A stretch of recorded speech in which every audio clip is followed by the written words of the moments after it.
So my name is Crystal Tamberg. I'm 33. I will be 34 in February, and I do marketing and photography for real estate companies.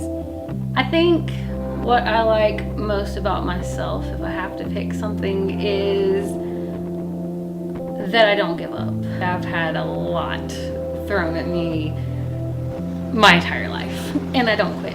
I refuse to give up. What I like least about myself, I should believe in myself a lot more than I do. And not just me, but in what God can do through me. More confidence in what He can do through me. There's a lot of times that I will clearly hear from Him. Like I said, just, hey, this is something you're meant to do. But then I doubt it because I'm like, oh, I'm not one of those sparkly Christians, and I didn't have that kind of life, And so I don't believe that that is for me, or that He would have something amazing for me.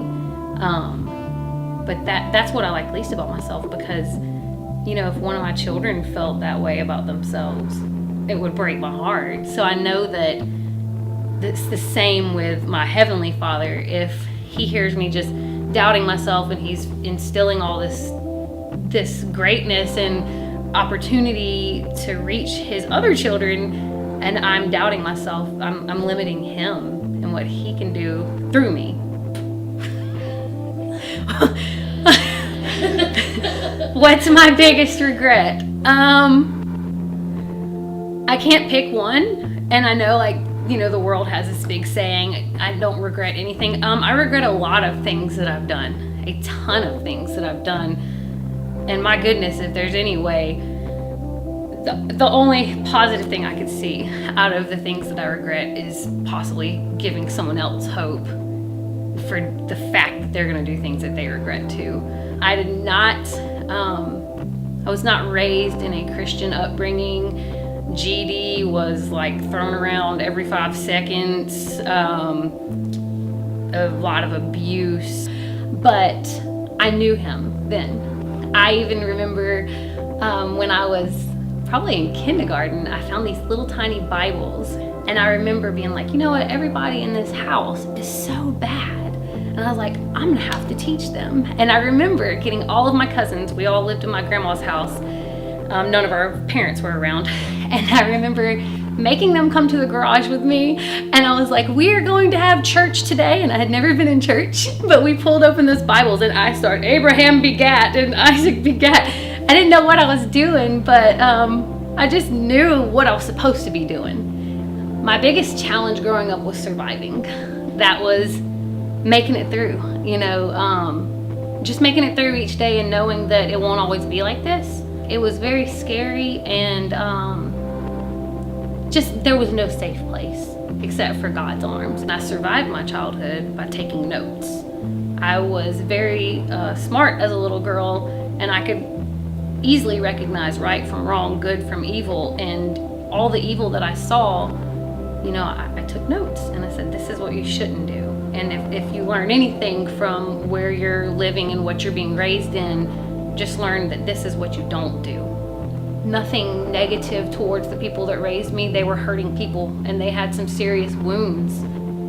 But I overcame their wounds by understanding. God showed me that those were their wounds. Those were their hurts, and they didn't have the salvation that I had.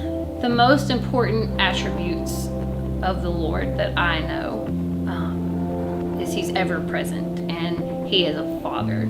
And I didn't have that father figure on earth, and I've always desired, and still to this day, sometimes even just last week, I was like, I'm never gonna know what it's like to have a daddy. That's such an empty hole there. But He told me clearly at 16 years old, I have adopted you. You didn't have an earthly father, but I have always been there for you, and you have been adopted by me, the God of this world. So, that's one of the greatest attributes, is He's my dad. I don't think I've had my most defining moment yet. I still have so much growth and so much to do for Him that, I don't think I've even began to scrape the surface. When you say defining moment, I think of things that shaped me as a kid, things that happened to me as a kid. So my defining moments as a child was things that tried to define me, things that tried to say, this is who you're gonna be. You're worthless, you're an object, you're not worth love, you're abandoned, you're not seen, nobody cares about you. I mean, I literally had people say, you're not going to be anybody when you grow up.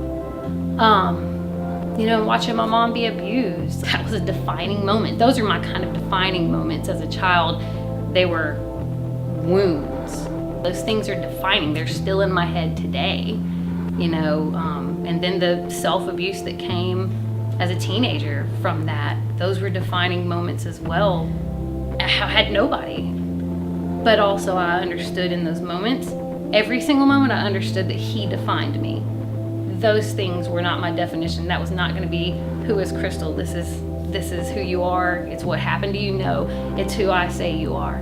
It's who I've created you to be. What would I say to the young women of this generation? You have value and you have worth, and you are pure and you are righteous and holy and set apart from the ways of the world. Value yourself and respect yourself. And this is coming from a girl who did not value herself or respect herself. There's two plans for your life. There's the devil's plan, and there's our God and Father and Jesus, our Savior's plan. And you can buy either or, and you can believe either or. Don't buy the lies. Don't buy into the lies. The enemy is going to always attack, and the more you pursue God, the more he's going to attack, because he knows you have power. Even if you have to scream out, I'm not who you say I am. This is who I am, and proclaim who you are. Speak life over the death. Turn on the light to dispel the darkness.